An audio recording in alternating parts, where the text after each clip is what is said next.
kamu bahwa Uniqlo merupakan perusahaan toko retail baju global asal Yamaguchi, Jepang yang didirikan pada tahun 1949 oleh Hitoshi Yanai dengan nama awal perusahaan yaitu Ogori Shoji. Pada saat itu, Ogori Shoji hanya berfokus menjual Japanese casual wear untuk laki-laki. Namun, pada tahun 1984, Hitoshi Yanai mewarisi perusahaan tersebut kepada anaknya yaitu Tadashi Yanai. Di bawah kepemimpinan Tadashi Yanai, nama perusahaan Ogori Shoji diganti dengan nama Unique Clothing Warehouse dengan memperlebar pasar perusahaan dengan menjual baju unisex untuk semua gender. Pada tahun 1988, nama Unique Clothing Warehouse disingkat menjadi Uniqlo sebagai nama brand resmi fast retailing dari perusahaan Tadashi Yanai.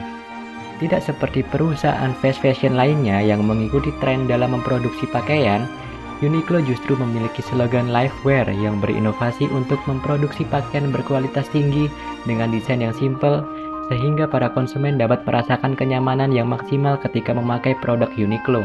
Tidak disangka, dengan slogan tersebut, Uniqlo berkembang pesat di wilayah Jepang hingga berhasil melakukan ekspansi keluar Jepang dengan membuka kantor Uniqlo di Shanghai pada April tahun 1999 dan terus berlanjut hingga memiliki total lebih dari 2.400 toko di seluruh dunia, termasuk Jepang, Asia, Eropa, dan Amerika Utara.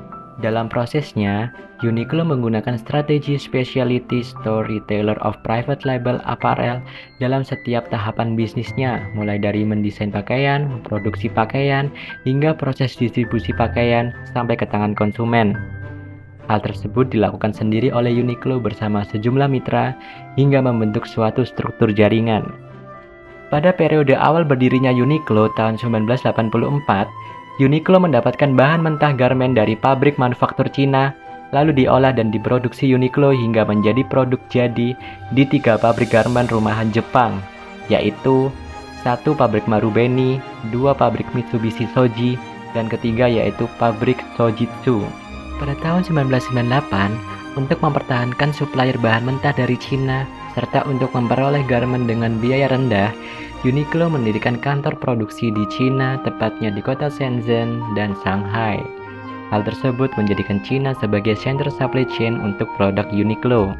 Pada periode berikutnya, untuk mengalokasi lonjakan volume produksi di Cina, Uniqlo membuka pabrik di Bangladesh yang bersifat joint venture bersama 3 perusahaan tekstil lainnya, yaitu Pacific Holding Limited Hong Kong, Crystal International Limited Hong Kong, dan Ananta Group Company Bangladesh.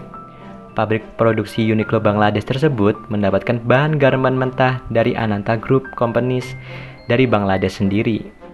Di wilayah Asia Tenggara sendiri, Uniqlo mulai mendirikan kantor produksi di Vietnam, Kamboja, dan Thailand dengan tujuan awal untuk mengikuti perpindahan lokasi pemasok bahan mentah Uniqlo yang awalnya berbasis di Cina seperti Lever Style Company yang kini pindah tempat produksi ke Vietnam akibat meningkatnya upah produksi di Cina.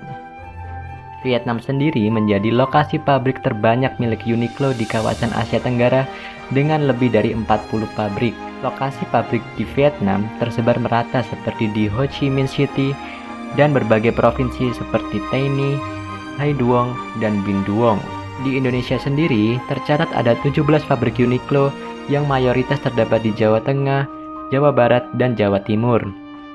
Untuk produk Uniqlo buatan Indonesia didistribusikan oleh PT Fast Retailing Indonesia, serta untuk produk Uniqlo yang diproduksi di negara lain, produk tersebut diimpor ke Indonesia oleh CV Karunia Jaya Serasi. Dalam hal quality control, Uniqlo membentuk tim Takumi yang bertugas mengawasi tiap-tiap tahapan produksi garmen Uniqlo agar nantinya setiap produk Uniqlo dapat memenuhi standar kualitas yang diterapkan oleh Uniqlo. Tim Takumi tersebut dikirim ke tiap-tiap pabrik Uniqlo di tiap negara.